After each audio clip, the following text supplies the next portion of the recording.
जितना मार्केट नीचे गिरेगा मैं बोलता हूँ कि आपकी एसआईपी उतनी ज़्यादा वेल्थ क्रिएशन जर्नी है, फाइनेंशियल प्लानिंग है, ये सब कागज पे बहुत अच्छा लगता है, बट एक्चुअली ये वो पर्सन था, मैंने कहा माइंडसेट वेरी पुअर है और वो वेल्थ क्रिएशन की बात कर। हर एक के पास में एक एप्लीकेशन होगा जहाँ पे उसने कहीं ना कुछ इन्वेस्ट करके रखा होगा। Financial advisor in person, physical advisor की जरूरत क्यों महसूस होती है? क्या रियल एस्टेट में भी इन्वेस्ट कर सकते हैं म्यूचुअल फंड्स के जरिए? हमारे साथ लोग इतने क्यों जुड़े हुए हैं आज बाइक के क्यों? क्योंकि उनका ये प्रोसेस हम लोग अब बताएंगे इंडेक्स फंड्स में और एक्टिव फंड्स में एग्जैक्टली क्या फर्क होता है और इन्वेस्टर को क्यों और कौन सा चूज करना चाहिए। क्या म्यूचुअल फंड सपने पूरे करता है? मेरा एक सपना है कि मुझे अपना खुद का घर लेना है, तो क्या म्यूचुअल फंड मेरा ये सपना पूरा करेगा? मैं तो बोलता हूँ term plan health insurance life में वेस्ट जानी चाहिए।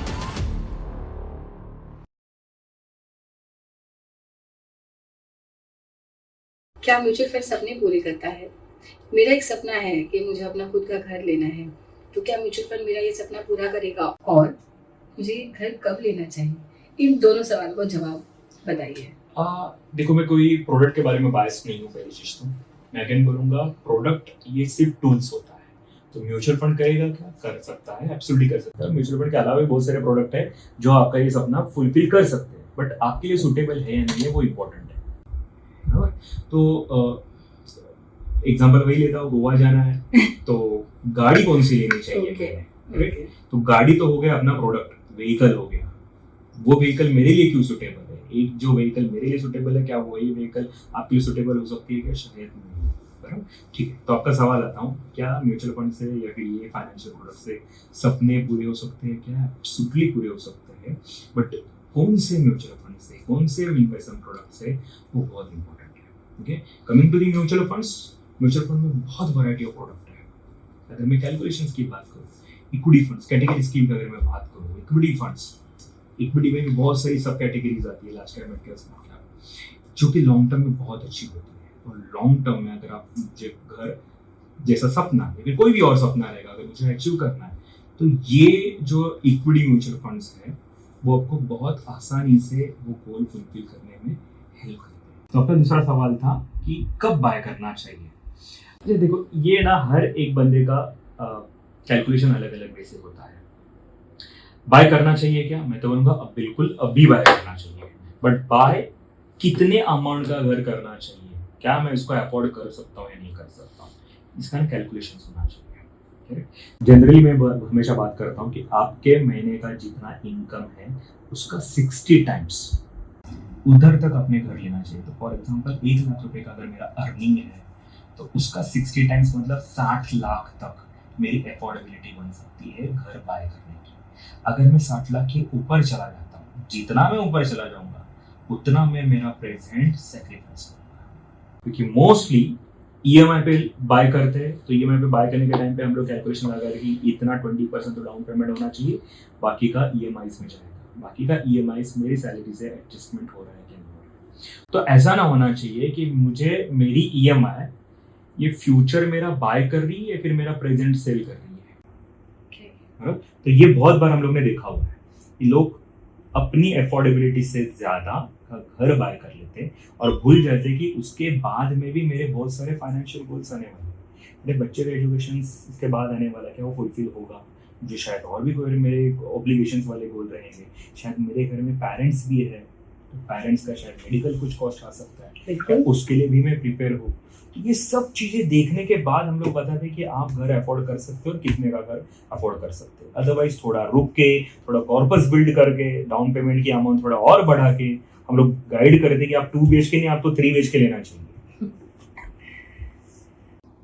आई थिंक अभी आपने जो कहा वो काफ़ी रिलेट करता है जिंदगी की ऐसे पड़ाव से जो हमने सब ने 2020 में देखा है। वो था कोविड का जो एक पूरा हमने फेज देखा है। भगवान न करे वो फिर से कभी भी हमारी लाइफ में आए, लेकिन उस दौरान ये भी देखा गया है कि बहुत सारे लोगों ने लोन लेके रखा हुआ है, होम लोन लेके रखा हुआ है, और घर का कर्ता पुरुष या घर का कर्ता जो भी व्यक्ति है इज नो मोर। उसके बाद में जो उस डेट को क्लियर करने की जो रिस्पॉन्सिबिलिटी है, जिसे हम आम भाषा में जिसे हम इंश्योरेंस कहते हैं, उस पे आप कुछ रोशनी अगर दे सकते हैं तो हेल्पफुल होगा। किसी भी फाइनेंशियल प्लानिंग का पिरामिड जब बनता है, सबसे पहले प्रोटेक्शन के ऊपर बात होती है। नो डाउट वो सबसे इम्पोर्टेंट है। अपने कोविड का एग्जांपल लिया, कोविड छोड़ दो, कोई भी एग्जांपल ले लो, मेरा एग्जांपल लेता हूँ मैं। अगर इनकेस अभी मुझे कुछ हो जाता है, एक्सीडेंट से मेरी डेथ हो जाती है, तो सब रिस्पॉन्सिबिलिटी मेरी वाइफ है, मेरे घर वालों के ऊपर आ जाएगी। क्या वो रेडी है वो रिस्पॉन्सिबिलिटी को झेलने के लिए? क्या मेरे जाने के बाद मेरे महीने का income as it is continue रहेगा क्या? अगर नहीं रहेगा तो कॉम्प्रोमाइज कितना करना पड़ेगा? कॉम्प्रोमाइज के बाद मेरे जो भी बाकी ऑब्लिगेशंस वाले गोल है या फिर लोन है, उसको मैं पेड ऑफ, मेरी वाइफ पेड ऑफ कैसे करेगी? इस सब चीजों के लिए इंश्योरेंस मस्ट होता है। एक बार मैं बोलूंगा इन्वेस्टमेंट बाद में करो, बट पहले इंश्योरेंस लो, टर्म प्लान लो, हेल्थ इंश्योरेंस लो। मोस्ट इंपोर्टेंट, बहुत लोग टर्म प्लान मिस आउट कर लेते हैं क्योंकि टर्म प्लान में कुछ भी रिटर्न बैक नहीं होता है अनलेस एंड अनटिल मेरी डेथ नहीं होती तब। I know, but this is the insurance, इसी को इंश्योरेंस बोलते हैं। कि मैं दूसरा एक एग्जांपल सिंपली बताता हूँ। अगर मैं किसी ट्रेन से ट्रैवल कर रहा हूँ और पूरे ट्रेन ट्रैवलिंग जर्नी में अगर मुझे टीसी नहीं मिला, तो मैं बोलता हूँ क्या मेरा टिकट वेस्ट गया? वाह, नहीं ना, एब्सोल्युटली। पूरे जर्नी को इंश्योर किया हुआ है कि मैंने टिकट्स लिया हुआ है। सेम वे ये term plan, it's a ticket. मैं तो बोलता हूँ टर्म प्लान और हेल्थ इंश्योरेंस लाइफ में ना वेस्ट जाने चाहिए, कभी भी यूज नहीं होने चाहिए। तब समझ जाने का कि मेरा ये टर्म प्लान लेने का पर्पस फुलफिल हुआ। बहुत खूबसूरती से बताया आपने। इसकी ज़रूरत सबको है। भगवान ना करे कभी किसी को इसको क्लेम करना पड़े, बट क्या ये टर्म इंश्योरेंस नॉन वर्किंग लोगों को मिलता है? अगर किसी की पढ़ाई उतनी नहीं हुई हो, या फिर कोई वर्किंग नहीं हो, कमाता नहीं हो, या घर की महिलाएं होती है जिनके पास जॉब नहीं होता है सर, उनको मिलता है ये टर्म इंश्योरेंस? तो टर्म का सबसे पहला रहता है कि आपकी फाइनेंशियल कंडीशन क्या है, उसके ऊपर टर्म मिलता है।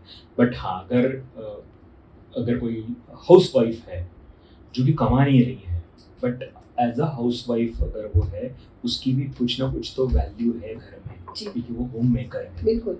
तो होम मेकर है तो उसके हस्बैंड के फाइनेंशियल कंडीशंस के हिसाब से उनको टर्म प्लान मिलता है।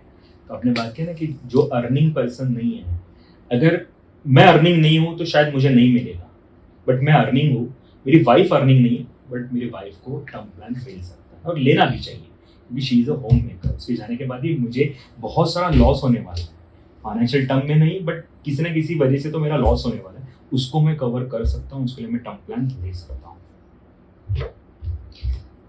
आपने टर्म इंश्योरेंस, हेल्थ इंश्योरेंस की बात की, लेकिन ये हम गोल बेस्ड प्लानिंग की जब बात करते हैं उसका एक हिस्सा है। लेकिन आपको पता है आज का जो ये जनरेशन है, यानी कि आप और मैं भी, जब हम ये छोटे छोटे वीडियोस देखते हैं, हमारी जो कैपेसिटी है वो बहुत कम हो गई है। इसके लिए हमें सब कुछ तुरंत चाहिए, जैसे हम क्विक डिलीवरीज चाहते हैं। जब भी कोई इन्वेस्टमेंट प्लानिंग का आप एक मेथड लेके बैठते हैं या प्रोसेस लेके बैठते हैं, अगर मेरे पास बहुत बड़ा पैसा नहीं है और अगर मेरे पास बहुत सारा समय भी नहीं है, मुझे आई नीड क्विक रिजल्ट्स, क्या उसके लिए भी शॉर्ट टर्म सपनों के लिए या थोड़े पैसों के लिए भी म्यूचुअल फंड होता है? एब्सोल्युटली होता है, बहुत सारे प्रोडक्ट उसके लिए है। इनफैक्ट जब भी इन्वेस्टर फर्स्ट टाइम आता है, फॉर एग्जांपल यंगस्टर अगर है, कोई 20-25 साल का यंगस्टर मेरे पास आता है इन्वेस्टमेंट करने के लिए, उसको अगर मैं रिटर्न प्लान की बात करूँ ना, तो बोलेगा भाई मत, मैं नहीं करूँगा। उसके लिए रिटायरमेंट बहुत दूर है, हालांकि करना चाहिए, रिटायरमेंट बहुत इंपॉर्टेंट होता है, बट उसको मैं देता हूँ कि भाई तुझे मोबाइल लेना है, तुझे गाड़ी लेनी है, 2 व्हीलर लेनी है, 4 व्हीलर लेनी है, या फिर उसको शादी करनी है, तो शादी के लिए छोटे छोटे टर्म्स के लिए उसको पहले मैं गोल सेट करता हूँ, गोल सेट के अगेंस्ट में उसका इन्वेस्टमेंट प्लान करता हूँ। तो आपने जो शॉर्ट टर्म बताया, तो शॉर्ट टर्म में तो बोलूँगा 7 दिन के लिए, 5 दिन के लिए भी इन्वेस्टमेंट पॉसिबल है, again without taking any risk, जिसमें इक्विटी मार्केट का रिस्क भी नहीं होता, इसको डेट फंड बोलते हैं, इसको लिक्विड फंड भी बोलते हैं। तो ऐसे इन्वेस्टमेंट भी मैं सजेस्ट करता हूँ। आपका ना हर एक रुपया प्रॉपर्ली यूटिलाइज होना चाहिए टूवर्ड्स इन्वेस्टमेंट। अगर मैं आपको अभी पूछूं कि अगर आपके पास XYZ अमाउंट है जो कि आपको पता है कि 1 महीने के अंदर लगने वाली है, आप क्या करोगे? उसको सेविंग अकाउंट में रखेंगे, आप जाके PPF का अकाउंट नहीं निकालेंगे, जाके रियल एस्टेट कोई बाय भी नहीं करोगे। मैं बोलूँगा म्यूचुअल फंड भी, इक्विटी म्यूचुअल फंड बाय नहीं करना है, तो आपको लिक्विड फंड बाय करना है। वही वो 15 से 20 दिन के लिए अगर मुझे लिक्विड फंड से 6-6.5% के रिटर्न जनरेट होते हैं, थोड़े पर आगे पीछे हो सकते हैं डिपेंड ऑन सिचुएशंस, बट ये रिटर्न्स इतने दिन के लिए मैं एक्यूमुलेट कर सकता हूँ, उसके ऊपर मैं रिटर्न्स कमा सकता हूँ। इन्फिनिटी का कैलकुलेशंस होता है, उसमें से आप कभी भी पैसे एग्जिट कर सकते हैं, तो शॉर्ट टर्म के लिए भी इन्वेस्टमेंट्स होता है। एक एग्जांपल, हमारे एक इन्वेस्टर्स ने उनको कहीं पे पैसे भेजने थे और भेजने के लिए उनके पास दिन थे कुछ 20-25 दिन और अमाउंट था कुछ 17-18 लाख रुपए का। वो 17-18 लाख रुपए हमने लिक्विड फंड में इन्वेस्टमेंट किए और वो लिक्विड फंड में से उनको 1000-2000 रुपए भी अगर मिल गया, इनफैक्ट मिल गया उनको, वो बहुत खुश हो गए, बोले कि मेरा आना जाने का, घर का, मेरे मेड का खर्चा तो निकल गया एटलीस्ट। सो ये पैसा हम लोग यूटिलाइज कर सकते हैं। इसलिए मैं बोलता हूँ एडवाइजर क्यों होना चाहिए, डिस्ट्रीब्यूटर क्यों होना चाहिए, इसके वजह से कि आपका हर एक पैसा यूटिलाइज होना चाहिए, हर एक पैसे के ऊपर और पैसा जनरेट होना चाहिए। तो no doubt short term, mid term, long term, all types of investment can be possible through mutual fund, can be possible through distributor. पैसा बनाने के लिए भी पैसा चाहिए। एआई बड़ा ही प्रचलित हो चुका है, काफी फेमस है। तो आपने कहा आपका प्रोसेस है, ठीक है, हम समझ रहे हैं आपका प्रोसेस है, लेकिन ये सारे टूल्स तो आजकल एआई पे भी अवेलेबल है। अगर मैं आज के किसी भी नए जमाने के इन्वेस्टर से पूछने जाऊँ तो हर एक के पास में एक एप्लीकेशन होगा जहाँ पे उसने कहीं ना कुछ इन्वेस्ट करके रखा होगा। तो एक financial advisor, in person physical advisor की जरूरत क्यों महसूस होती है इतने टूल्स होने के बावजूद? देखो फ्रैंकली एआई का टूल्स तो मैं भी बहुत एक्सटेंसिवली यूज करता हूँ। वो क्यों करता हूँ? क्योंकि इंफॉर्मेशन गैदर करने के लिए। एक चीज समझ लो, इंफॉर्मेशन और इम्प्लीमेंटेशन, ये दोनों में ना बहुत बड़ा डिफरेंस है। एग्जाम्पल लेता हूँ, मेरा दोस्त, अभी बचपन का दोस्त, मुझे लास्ट वीक में मिलने आया था। बोल रहा था कि अमित पिछले 6 महीने से मैंने एमए में फिटनेस ट्रेनिंग ज्वाइन किया हुआ। बोले क्यों? बोलते हैं वो लोग ना करवा के लेते हैं। इतने सालों से मैं जिम जा रहा हूँ, जो फिटनेस मेरा इतने सालों से नहीं बन रहा था वो पिछले 6 महीने से बन गया। क्यों? क्योंकि वो करवा के लेते हैं। सेम वे अगर मैं हम लोग गूगल मैप की बात कर रहे थे, तो गूगल मैप सिर्फ डायरेक्शन देने वाला है, इंफॉर्मेशन देने वाला है, बट मुझे सच में वो रास्ते से जाना चाहिए, नहीं जाना चाहिए। एग्जाम्पल और एक लेता हूँ गूगल मैप का लिए। इसके लिए गूगल मैप रास्ता क्लीन दिखा रहा है, ब्लू लाइन्स जो दिखाते हैं वो, बट बीच में ना फ्लड था, कोई भी गाड़ी वहां से नहीं जा रही थी, बट गूगल मैप क्या दिखा रहा है कि ट्रैफिक बिल्कुल भी नहीं जाना चाहिए। क्योंकि वहां पे अगर कोई एक्सपीरियंस पर्सन रहेगा, ड्राइवर रहेगा, वो डिसाइड करेगा कि इतने पानी में से मुझे गाड़ी डालनी चाहिए, नहीं आनी चाहिए। तो वो एक्सपीरियंस ड्राइवर है ना, हम लोग हैं। इन्वेस्टमेंट्स एआई अपने को इंफॉर्मेशन देगा, जो भी हम लोग भी प्रोवाइड करते हैं, ट्रैकिंग कैसे करना चाहिए, बट वहां से जाना चाहिए, नहीं जाना चाहिए, कितना रिस्क हो सकता है, बीच में अगर कोई एक्सीडेंट हो गया तो एक्सीडेंट से हम लोग को कैसे बचना चाहिए, या फिर वहाँ पे इमीडिएट एक्शन हम लोग को क्या लेना चाहिए ना, ये एआई नहीं बता सकता। एआई इंफॉर्मेशन देगा। लाइव एग्जांपल, मार्केट गिर गया, एआई ने तो बता दिया कि मार्केट गिर गया करके, बट उसके ऊपर क्या एक्शन लेना चाहिए? क्या मैंने अपने इमोशंस एआई कंट्रोल करने के लिए बोलता है? क्या एआई पैनिक सेलिंग के लिए हम लोग को रुकाता है? नहीं ना। ये एक एडवाइजर का, एक डिस्ट्रीब्यूटर का ही काम है कि कैसे ऐसे सिचुएशन में हम लोग ने बिहेव करना चाहिए अपने इन्वेस्टर के साथ।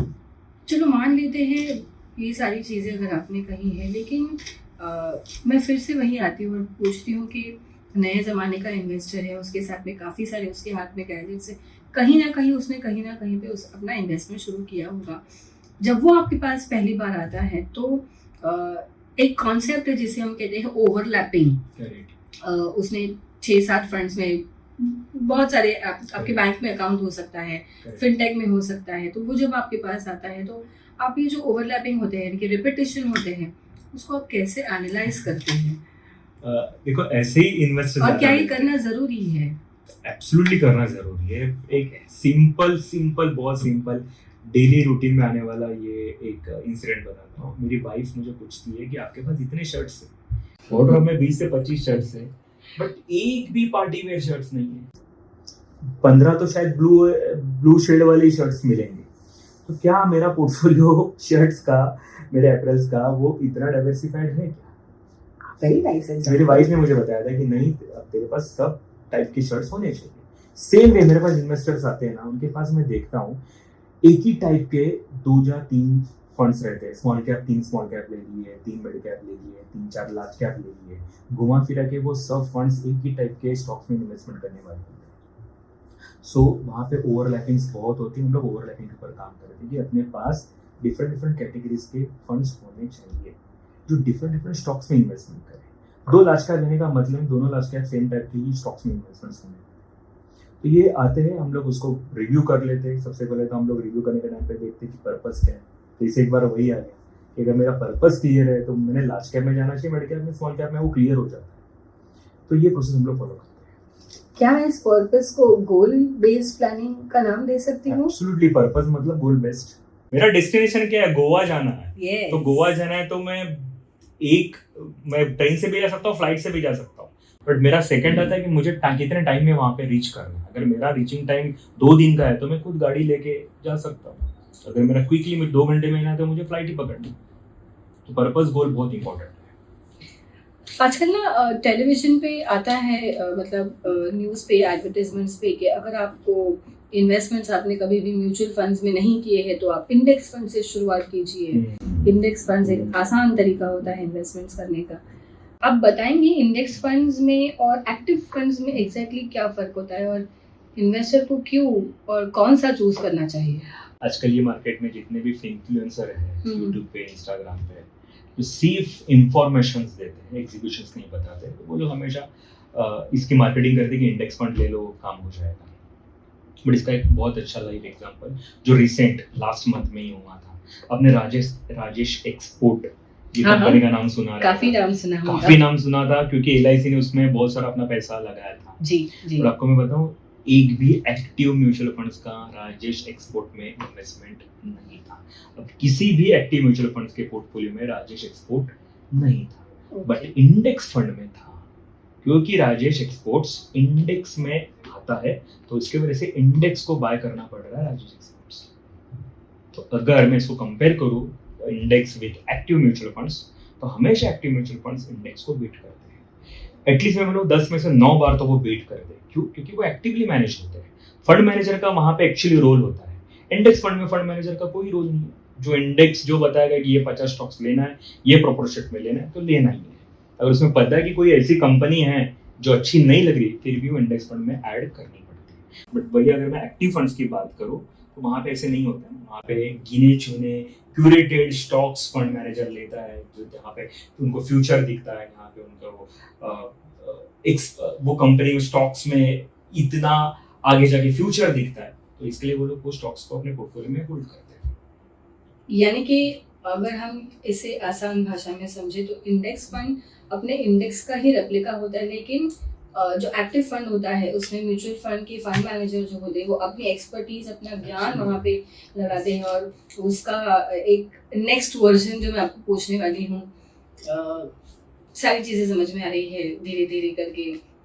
बट एक होता है आप डायरेक्ट खुद ही इन्वेस्ट करो और एक होता है आप एक एडवाइजर के जरिए इन्वेस्ट करिए।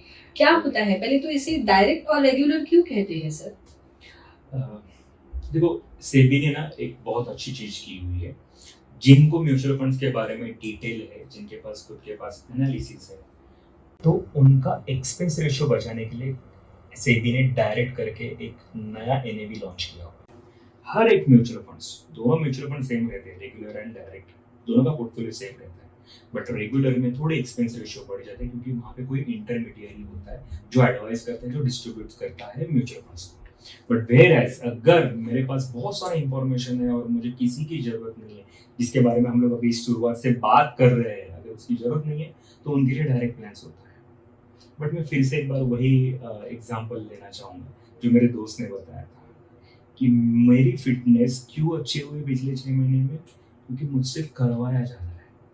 मैं नॉर्मल तो जिम जाता हूँ, बट नॉर्मल जिम जाना और एक ट्रेनर के थ्रू जिम करना, ये दोनों में ना बहुत बड़ा डिफरेंस होता है। बहुत।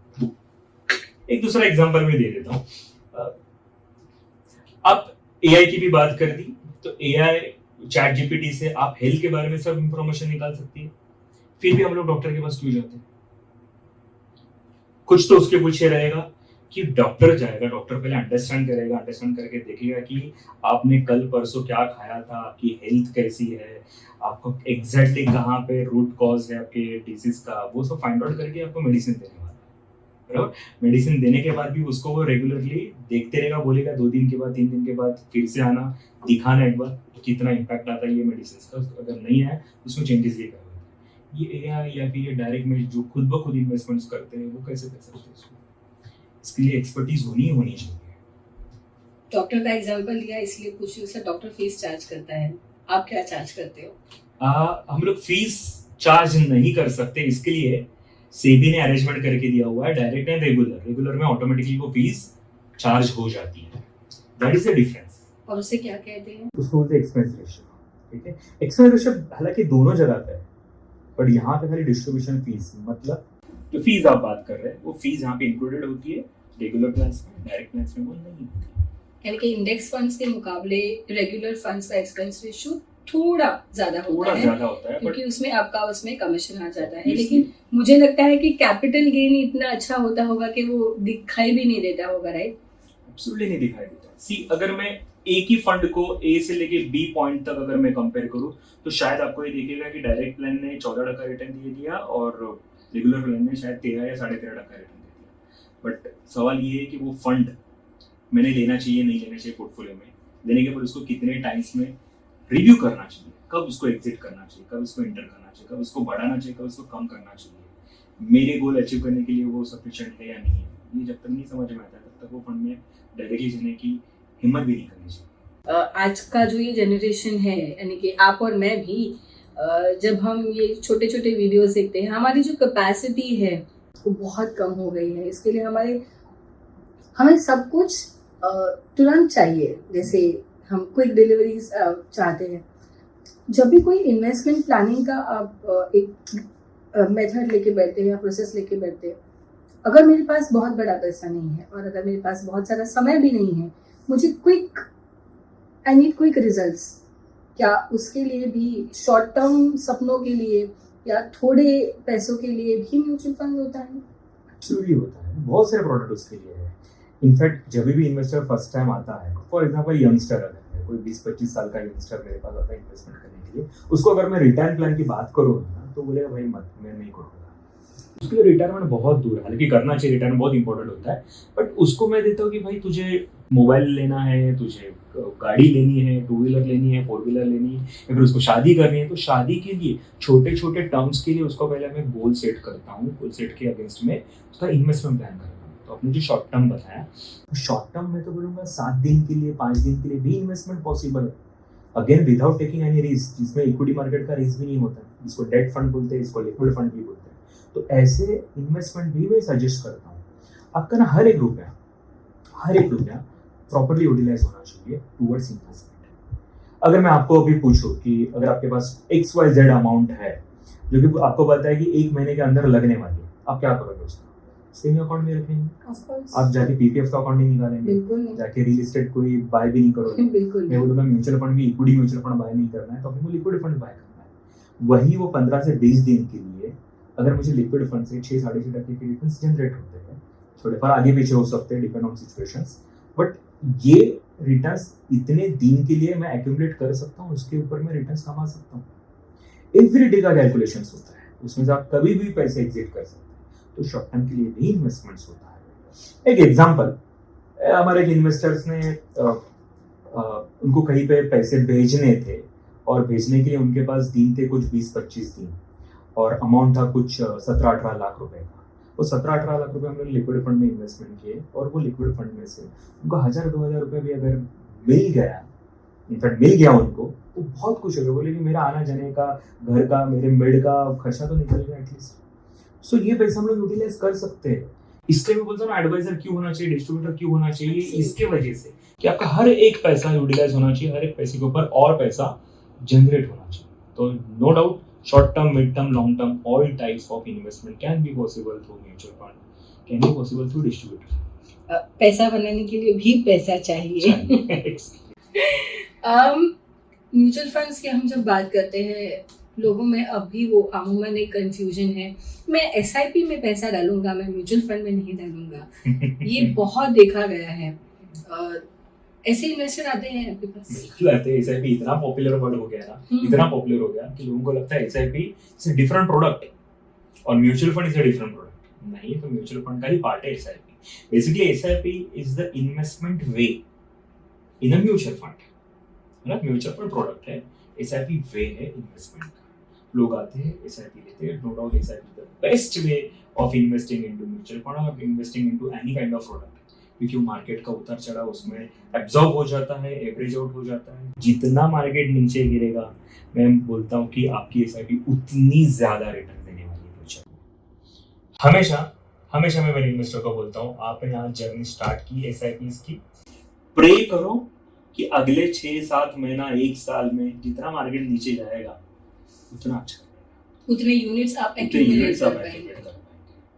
तो ये डेटा भी बताता है कि अगर मार्केट ने एक तरफा रिटर्न दे दिया तो SIP शायद थोड़ा कम रिटर्न देती है, पर अगर मार्केट जितना वोलेटाइल रहेगा और इनिशियल पीरियड में जितना वोलेटाइल रहेगा उतनी SIP आपकी मल्टीपल रिटर्न जनरेट करके देती है. अगर SIP की रिटर्न देखे रहेंगे तो 12, 15, 14, 20% बेसिस पे जो मैंने खुद में भी देखे हुए, खुद में भी मैंने एक्सपीरियंस किए हुए, इतने रिटर्न्स SIP जनरेट कर सकती है. थोड़ा सा टाइम उसके लिए देना पड़ता है.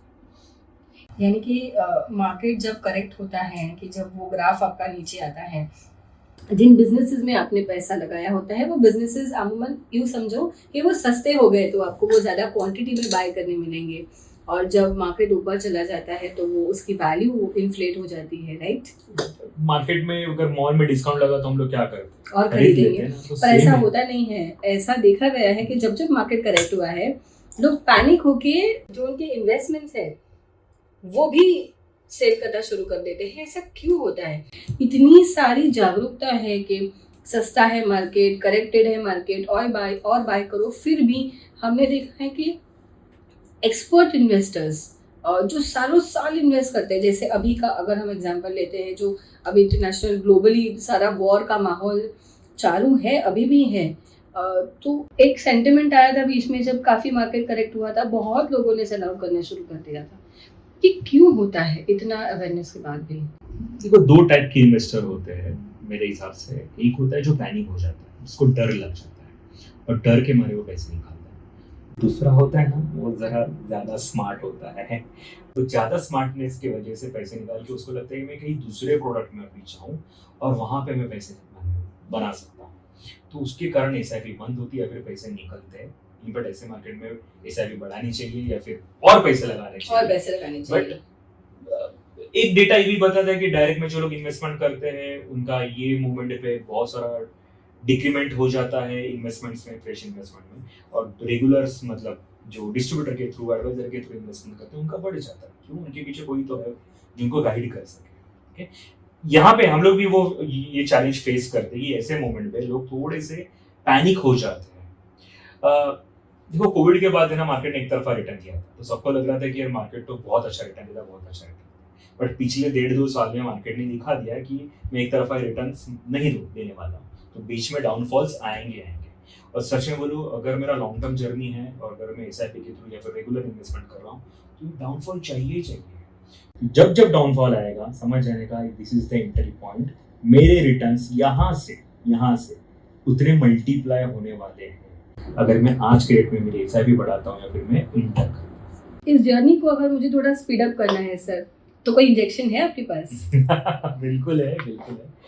देखो, एक तो ना मेरा पर्पस बहुत क्लियर होना चाहिए. पर्पस के अगेंस्ट में मेरा इन्वेस्टमेंट उतना होना चाहिए. गोवा का एग्जांपल लिया था, मैं अभी बोल रहा कि मुझे लंदन जाना है. अरे वाह. तो मुझे फ्लाइट पकड़नी है. तो फ्लाइट पकड़नी है तो मुझे एयरपोर्ट जाना ही है, बराबर, और मुझे ऑन टाइम पे वो फ्लाइट पकड़नी है. सेम वे अगर मैं किसी रीजन के थ्रू मैं लेट हो चुका हूँ तो मुझे मेरा इन्वेस्टमेंट्स ग्रो करवाना है. ओके, मेरी अगर मैं सब लाख रुपया कमाता हूँ, 40,000 रुपये मेरा, 50,000 रुपये मेरा खर्चा है, तो बचा हुआ मेरा पूरा पैसा इन्वेस्टेड होना चाहिए. लाख रुपए की सैलरी लाख रुपए से 1,20,000 की हो जाती है, तो इमीडिएटली मेरे खर्चे बढ़ने की जगह से मेरा पहले इन्वेस्टमेंट बढ़ना चाहिए, देन खर्चे बढ़ने चाहिए. तो उसका प्रोसेस देखो क्या है, ये हमेशा प्रोसेस में लोगों को बताता हूँ. सबसे पहले अर्न के बाद होता है लोगों का स्पेंडिंग के बाद लोगों का होता है सेविंग, एंड सेविंग के बाद होता है लोगों का इन्वेस्टिंग. मैं बोलता हूँ नहीं, अर्निंग पहले आएगा, अर्निंग के बाद इमीडिएटली इन्वेस्टिंग आएगा. हमारे साथ लोग इतने क्यों जुड़े हुए हैं, आज 2,500 के करीब हम लोग इन्वेस्टर हैंडल कर रहे हैं. क्यों? क्योंकि उनका ये प्रोसेस हम लोग करवाते हैं. पहले तो अर्निंग के बाद इमीडिएटली डिसाइड करती कि short term, mid term and long term तीनों टाइप का इन्वेस्टमेंट सबको करना है। मतलब ऐसा भी ना होना चाहिए कि सिर्फ मैं लॉन्ग टर्म के इन्वेस्टमेंट कर रहा हूँ और प्रेजेंट में सब सैक्रिफाइस कर रहा हूँ। नहीं, प्रेजेंट में भी जो गोल्स है, मुझे 6 महीने के बाद गाड़ी लेनी है तो ये गोल भी आज ही सेट करना है और 6 महीने के लिए भी इन्वेस्टमेंट करना है। तो एक बार अर्निंग हो गया, अर्निंग के बाद इमीडिएटली इन्वेस्टिंग, फिर शॉर्ट टर्म के लिए शायद उसमें से छोटे पैसे जा सकते हैं, मिड टर्म के लिए उसमें जा सकते हैं, लॉन्ग टर्म के लिए जा सकते हैं। उसके बाद आती है सेविंग फॉर इमरजेंसी पर्पस, कि इन केस कुछ हो गया तो मेरे पास सेविंग्स होनी चाहिए। देन उसके बाद आती है स्पेंडिंग, देन उसके बाद आती है लग्जरी स्पेंडिंग। ये हमेशा ये फ्लो हम लोग इन्वेस्टर को बोलते हैं हैंडल करने के लिए। अब ये प्रोसेस में मेरा अर्निंग भी ग्रो हो रहा है, एवरी ईयर मेरा इंक्रीमेंट होता है, मुझे बोनस आ जाता है, या फिर मेरा एवरी ईयर मेरा अगर बिजनेस रहेगा तो इनकम बढ़ जाता है, तो उसके साथ मेरी इन्वेस्टमेंट भी ग्रो होनी चाहिए। उसके लिए हम लोग एक मैकेनिज्म देते हैं, स्टेप अप एसआईपी, कि आप स्टेप अप एसआईपी करो, ऑटोमेटिकली एवरी ईयर जैसे जैसे आपकी सैलरी ग्रो होगी आपका इन्वेस्टमेंट ऑटोमेटिकली ग्रो होगा। तो लेट्स टेक एग्जांपल कि अगर मेरे आज लाख रुपए का इन्वेस्टमेंट, लाख रुपए का मेरा अर्निंग है और 50,000 रुपीज की मेरी इन्वेस्टमेंट है, एवरी ईयर मैं उसको बोलता हूँ कि 10% से अप्रिशिएट करना है। तो आज 50,000 है, अगले साल वो 55,000 हो जाएगी, उसके अगले साल वो 55,000 का 10% मतलब 60,500 लेता हो जाएगी। तो एवरी ईयर वो बढ़ती रहेगी। तो इससे होगा क्या, आपका जो गोल है वो अचीव होने में ज़्यादा हेल्प करेगी, क्विकली आप वो गोल अचीव कर सकते हैं। आई थिंक बहुत ही खूबसूरती से आपने इस चीज़ को एक्सप्लेन किया है। अमूमन देखा गया है कि भारत देश में एक ऐसा एक एज ग्रुप था जहाँ पे लोगों के पास में स्टेबल जॉब्स हुआ करते थे और उनके पास में पेंशन हुआ करती थी, जो मतलब हमारे माता पिता जो थे।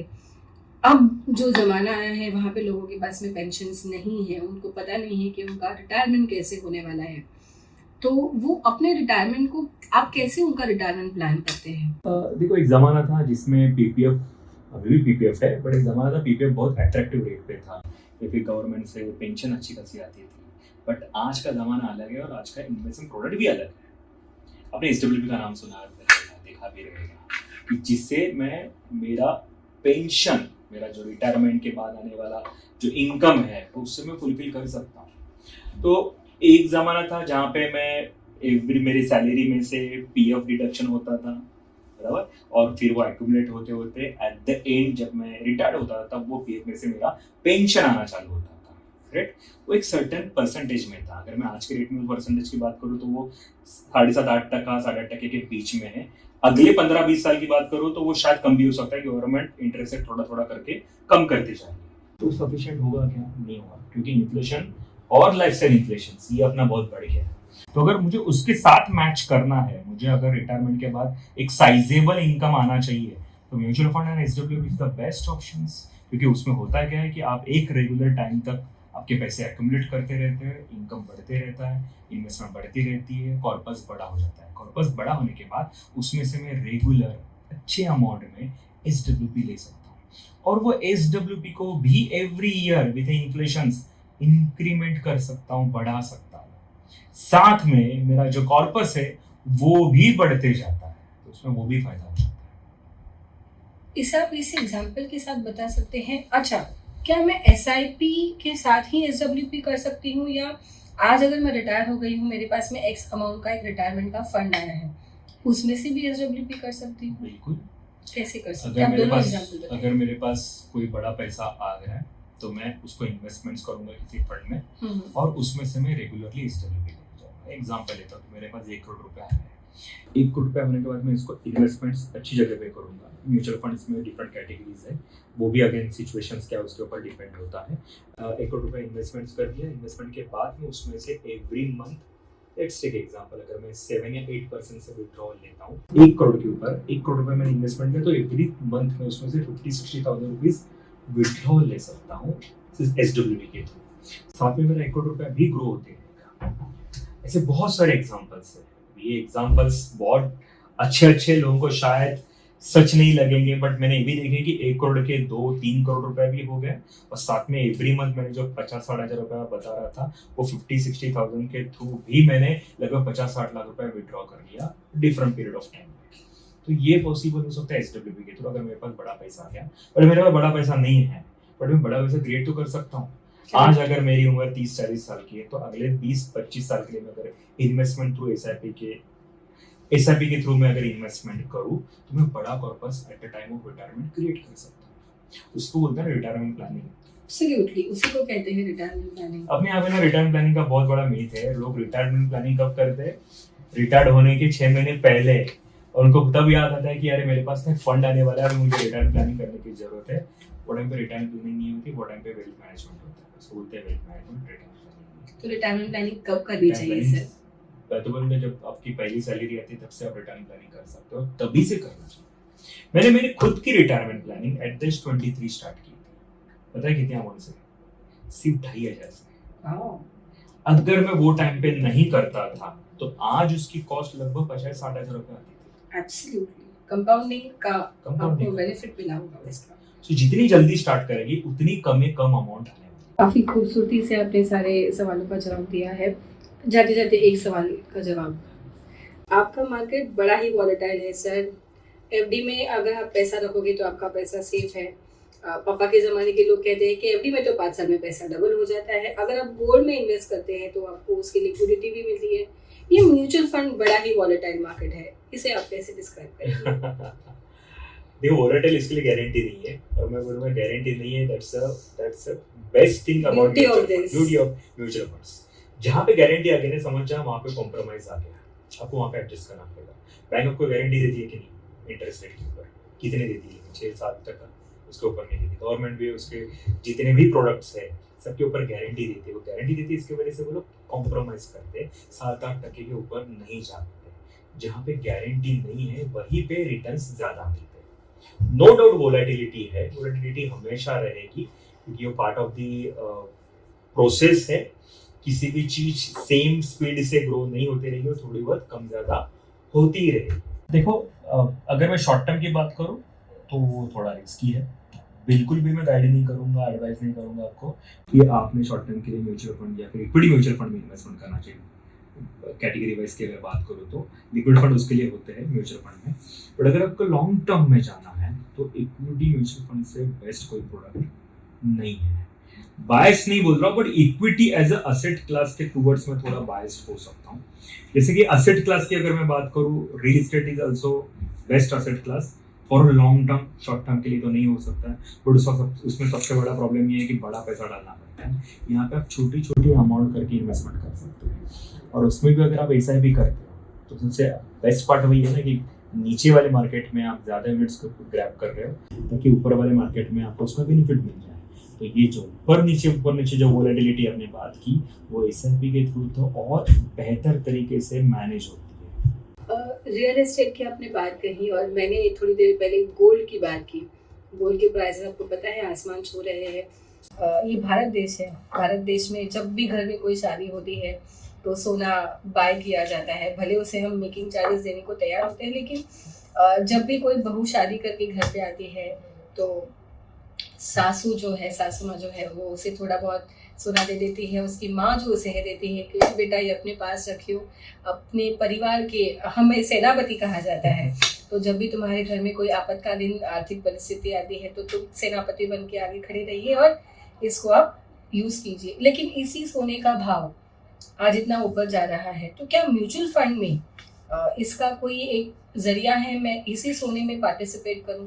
बिल्कुल कर सकते हैं। गोल्ड फंड्स कैटेगरी है, गोल्ड फंड के थ्रू कर सकते हैं। और हम लोग बोलते भी है गोल्ड एक्यूमुलेशन प्लान के थ्रू हम लोग करवा के भी देते हैं कि अगर आपका टारगेट है कि मुझे मेरी डॉटर के लिए गोल्ड एक्यूमुलेट करना है तो गोल्ड फंड से बेस्ट कोई फंड नहीं रहेगा। तो देखो फिजिकल और ई फॉर्मेट में जो गोल्ड लेते हैं उसका पहले तो आप डिफरेंस समझ लो क्या है।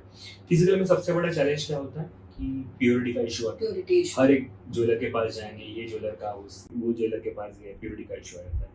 दूसरा इशू आ जाता है एक्चुअल रेट का। हर एक ज्वेलर के पास अपना अपना प्रीमियम है। तनिष्क में जाएंगे हम लोग कुछ अलग रेट मिलेगा, वामनरीपेटे में अलग मिलेगा, कल्याण में ज्वेलर्स में अलग रेट मिलेगा। तो एक्चुअल रेट का एक इशू आ जाता है। तीसरा आ जाता है सेफ्टी का। उसको घर में लेके आने के बाद उसको संभाल के रखना पड़ता है। अगर वो रिस्क को मुझे मैनेज करना है तो मुझे बैंक में जाना पड़ता है, लॉकर में रखना पड़ता है, एडिशनल चार्जेस देने पड़ते हैं। वहाँ पे भी कितना सेफ होता है सर? उसमें भी ब्रैकेट आ जाएगा कि वहाँ पे भी कितनी सेफ है हम लोग नहीं बोल सकते। Absolutely. ये गोल्ड बाय करने के टाइम पे भी मुझे चार्जेस देने पड़ते हैं, टैक्सेस देने पड़ते हैं। फिर मेकिंग चार्जेस देना पड़ता है, नहीं तो जीएसटी वैट वगैरह ये तो है ही, तो मतलब मेरी कॉस्ट और बढ़ जाती है। संभालने के टाइम पे भी लॉकर चार्जेस देने पड़ते हैं, कॉस्ट थोड़ी और बढ़ गई। इसी गोल्ड को मैं जब बेचने चला जाता हूँ तो फिर से चार्जेस आ गए, टैक्सेस आ गए, कॉस्ट फिर से बढ़ गई, और फिर से यही सब लूप में हम लोग रह जाते। Whereas मैं गोल्ड फंड की या फिर ई फॉर्मेट की जो मैं बात कर रहा हूँ उसमें ये सब प्रॉब्लम नहीं आते। सबसे पहले तो प्योरिटी का इशू ही नहीं आएगा क्योंकि एक्चुअल गोल्ड तो ही मिल रहा है। दूसरा, एक्चुअल रेट जो इंटरनेशनल मार्केट में चल रहा है उसके हिसाब से ही कैलकुलेशंस होता है, ना कि लोकल ज्वेलर के हिसाब से। थर्ड, कोई मेकिंग चार्जेस नहीं, कोई जीएसटी नहीं, तो आपकी कॉस्ट वहाँ पे कम हो जाती है। फोर्थ, कोई लॉकर में रखने की जरूरत नहीं है, तो लॉकर चार्जेस भी खत्म हो गए और आपकी कॉस्ट कम हो गई। फिफ्थ, जब आप बेचने जाते हो फिर से आपको कोई चार्जेस नहीं देना है। थोड़े बहुत कैपिटल गेन टैक्सेस आते हैं, बट वो थोड़े बहुत आते हैं, बट चार्जेस नहीं लगते हैं। ये सब प्रोसेस में फिजिकल में सबसे बड़ा एक रिस्क होता है क्योंकि वो टैंजिबल एसेट है। अगर वो चोरी हो गया, अगर वो घूम गया, चोरी नहीं हुआ बट घूम गया, then what? 100% loss. Absolutely. But यही अगर मैं गोल्ड म्यूचुअल फंड लेता हूँ या फिर ईटीएफ से थ्रू बाय करता हूँ, मेरा पेपर घूम गया, जल गया, नया पेपर मिल जाता है। और आजकल तो सब डिजिटली अवेलेबल है, तो वो रिस्क एब्सोल्युटली कम हो जाती है, वैनिश हो जाती है। तो ये सबसे बड़ा एडवांटेज है गोल्ड म्यूचुअल फंड, गोल्ड को म्यूचुअल फंड के थ्रू बाय करना। इसमें और एक अच्छी बात जो आपने भी बताई थी कि इन केस ऑफ इमरजेंसी हमारे यहाँ पे गोल्ड्स को देखा जाता है, या फिर गोल्ड कभी बेचा नहीं जाता अपने घर में से, और गोल्ड बेचना मतलब इतनी बुरी कंडीशन आ गई तो गोल्ड में कोई ना प्रॉफिट बुकिंग होता ही नहीं। बट अगर मैं वही ईटीएफ के थ्रू या फिर गोल्ड म्यूचुअल फंड के थ्रू बाय करूँ तो वहाँ पे मैं प्रॉफिट बुकिंग ले सकता हूँ। जो कि आप बोल रहे थे गोल्ड के रेट्स आसमान छू रहे, ये मोमेंट पे गोल्ड पे शायद प्रॉफिट बुकिंग करना चाहिए, तो मैं गोल्ड फंड के थ्रू कर सकता हूँ। ये मैं फिजिकल गोल्ड के थ्रू नहीं कर सकता। पार्शियल विड्रॉल फिजिकल में अवेलेबल नहीं है, बट वही मैं अगर ई फॉर्मेट में ले रहा हूँ मैं पार्शियल विड्रॉल कर सकता हूँ।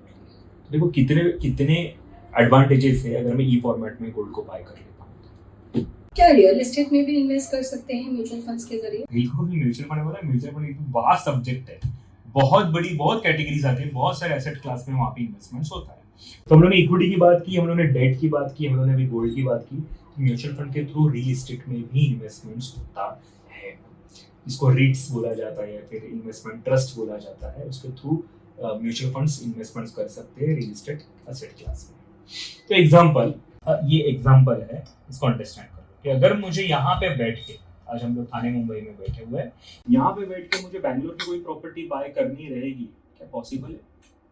पॉसिबल तो है, मुझे वहाँ पे जाना पड़ेगा, बहुत सारे एफर्ट्स उसके लिए लेने पड़ेंगे। R&D का फिर मुझे दिल्ली में, नोएडा में, गुड़गांव में अगर मुझे प्रॉपर्टी बाय करनी है तो कितना डिफिकल्ट रहेगा। एब्सोल्युटली। बट वही थ्रू म्यूचुअल फंड भी मैं कर सकता हूँ और छोटी अमाउंट से कर सकता हूँ, वहाँ पे बड़ी अमाउंट लेने की भी जरूरत नहीं है। तो ऐसे बहुत सारे अच्छे प्रोडक्ट्स म्यूचुअल फंड के थ्रू अवेलेबल है जिसको हम लोग अपने पोर्टफोलियो में जगह दे सकते हैं। और अकॉर्डिंग टू आवर पर्पस, अपना पर्पस बहुत इंपॉर्टेंट है, अपने फाइनेंशियल गोल्स बहुत इंपॉर्टेंट है, अपने फाइनेंशियल गोल के हिसाब से हम लोग ये सब म्यूचुअल फंड के थ्रू बाय कर सकते हैं।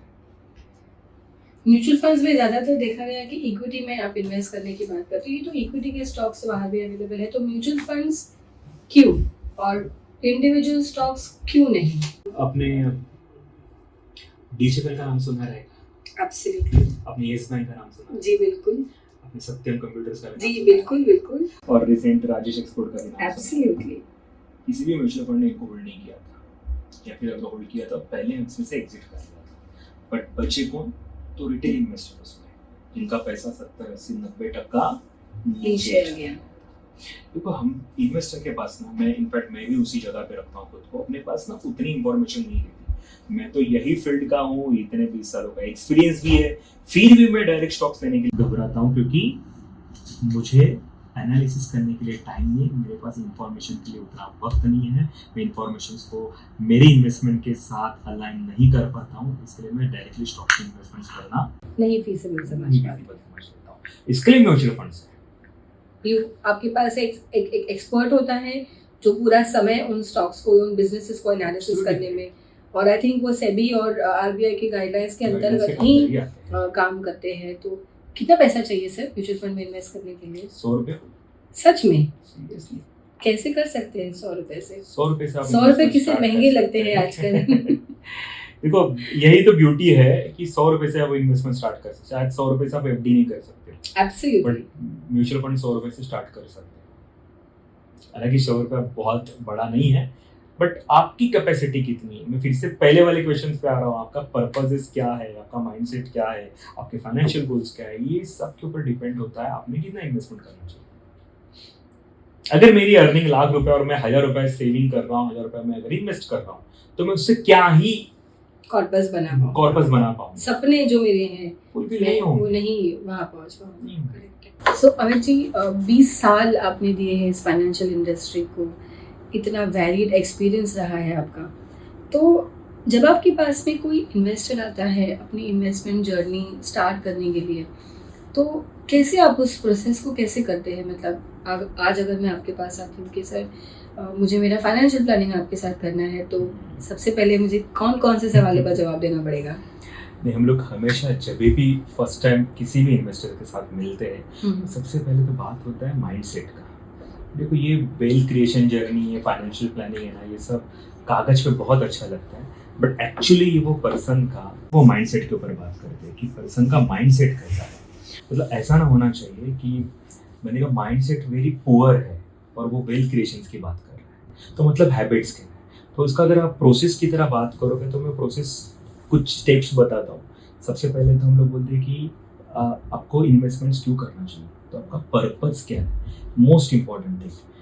90% लोगों का ना पर्पस ही क्लियर नहीं होता है, बहुत सारी इन्वेस्टमेंट्स की रहती है यहाँ पे वहाँ पे, बट मैं पूछता हूँ सेकंड स्टेप में है कि ये जो भी इन्वेस्टमेंट आपने किया हुआ उसके पीछे पर्पस क्या था। ठीक है, तो सबसे पहले आएगा पर्पस। पर्पस के बाद हम लोग ये देखते हैं कि ये पर्पस के लिए कौन सी इन्वेस्टमेंट उसके लिए सूटेबल है। तो सेकेंड स्टेप में हम लोग वहाँ चले जाते हैं। थर्ड स्टेप में हम लोग कैलकुलेट कर लेते हैं कि ये जो भी सूटेबिलिटी जो हम लोग ने चेक किया हुआ है, वो सूटेबिलिटी उसको गोल को अचीव करने के लिए पॉसिबल है या नहीं है। तो ये प्रोसेस हम लोग फॉलो करते हैं एंड देन उसको पीरियडिकली फोर्थ स्टेज में हम लोग रिव्यू करते रहते हैं। तो ये जो आप रिव्यू करते हैं, आपने कहा पीरियडिकली हम रिव्यू करते हैं, ये कितने इंटरवल्स के बाद हो सकता है? इट डिपेंड्स, कभी कभी 3 से 6 महीने में भी करते हैं, बट जनरली हम लोग 6 महीने से 12 महीने के बीच में ये रिव्यूज करते रहते हैं। और रिव्यूज बहुत इंपॉर्टेंट है, बहुत। फॉर एग्जाम्पल मैं अगर ले लूँ कि चलो अगर हम लोग को यहाँ से गोवा जाना है, तो गोवा अगर जाना है मुझे, तो पहले हम लोग क्या डिसाइड करेंगे, कौन सी गाड़ी से जाना है, या फिर गोवा पहले डिसाइड करेंगे? तो पहले गोवा डिसाइड होगा, फिर डिसाइड करेंगे ट्रेन से जाना है, फ्लाइट से जाना है, या खुद की गाड़ी लेके जाना है। तो अगर चलो मैंने खुद की गाड़ी लेके मैं जा रहा हूँ, तो उसके बाद फिर क्या डिसाइड होगा कि गूगल मैप हम लोग लगाएंगे। फिर गूगल मैप लगाने के बाद हम लोग देखेंगे मुझे पेट्रोल भी डालना है, मुझे बीच बीच में हॉल्ट्स भी लेने हैं, तो कहाँ पे मैं हॉल्ट्स लूंगा, कितने टाइम के लिए लूंगा। गूगल मैप है ना, ये ट्रैकिंग दिखाता है। सेम वे अपना इन्वेस्टमेंट भी ना, ये ट्रैकिंग के लिए बीच बीच में रिव्यू होना चाहिए। तो ये रिव्यू जैसे हम लोग किसी भी ट्रैवलिंग में बीच बीच में जाके गूगल मैप देख लेते हैं, रीसेंटर करते हैं कि ये हम लोग बराबर रास्ते पे है या नहीं, या फिर ट्रैफिक है तो कोई दूसरा रूट लेना चाहिए क्या नहीं। तो इसके लिए रिव्यू पीरियडिकली हम लोग करते हैं। 6 महीने के अंतराल में अगर लेते हैं तो बेटर रहता है, बट उसके पहले भी अगर लेते हैं तो हमेशा बेटर है। सो आई थिंक अमित सर, आपने बहुत ही सिंपल, आपका गूगल का एग्जांपल हमेशा याद रखेंगे हम तो आपने बहुत ही सिंपल एग्जांपल्स के साथ हमको SIP, step up SIP, SWP, सपने, म्यूचुअल फंड्स में कौन इन्वेस्ट कर सकता है, कितने छोटे अमाउंट से इन्वेस्ट कर सकता है, घर कब खरीदना चाहिए, इन सारे सवालों का आपने जवाब दिया है। बट अब ये निर्भर करता है हमारे दर्शकों पे कि वो इस चीज़ का कितना अच्छे से उपयोग कर पाते हैं। और उपयोग करने के लिए जैसे आपने कहा कि एडवाइज़र के पास जाना ज़रूरी होता है। अगर हमें आपके पास पहुंचना हो तो क्या ज़रिया है आपसे मिलने का? तो जरिए तो बहुत है, कभी भी कांटेक्ट कर सकते हैं। ऑफिस का नंबर शायद फ्लैश होगा यहाँ पे, आप इंस्टाग्राम से कर सकते हो, यूट्यूब से कनेक्ट कर सकते हो, कहीं से भी कनेक्ट कर सकते हो। बट इम्पोर्टेंट यही है, आपके लाइफ में एक एडवाइजर, डिस्ट्रीब्यूटर होना ही होना चाहिए। अगर विदाउट, पूरा महाभारत एक्चुअल में किसने जितवाया था? श्री कृष्ण, जो कि सारथी था अर्जुन का। सेम वे अगर आपको पूरी आपकी फाइनेंशियल जर्नी, फाइनेंशियल गोल्स अगर अचीव करनी है, तो आपके पास कोई तो एक एक्सपर्ट पर्सन होना चाहिए। बहुत लोगों के पास वो मिसिंग होता है। आपके पास अवेलेबिलिटी है थ्रू दिस मीडियम, आप इसको डेफिनेटली आप इसको यूटिलाइज करना चाहिए। आपने अगर आपके पास एडवाइजर अच्छा नहीं है तो आपसे हमसे संपर्क कर सकते हैं, कांटेक्ट कर सकते हैं और आपकी फाइनेंशियल जर्नी अच्छी वे से स्टार्ट कर सकते हैं। बिल्कुल, थैंक यू सो मच। आपने बहुत ही सिंपल तरीके से हमारे दर्शकों की जो जर्नी है उसे आप किक स्टार्ट करने में अगर हेल्प कर पाएंगे तो thank you very much. Thank it you. Was pleasure talking to you.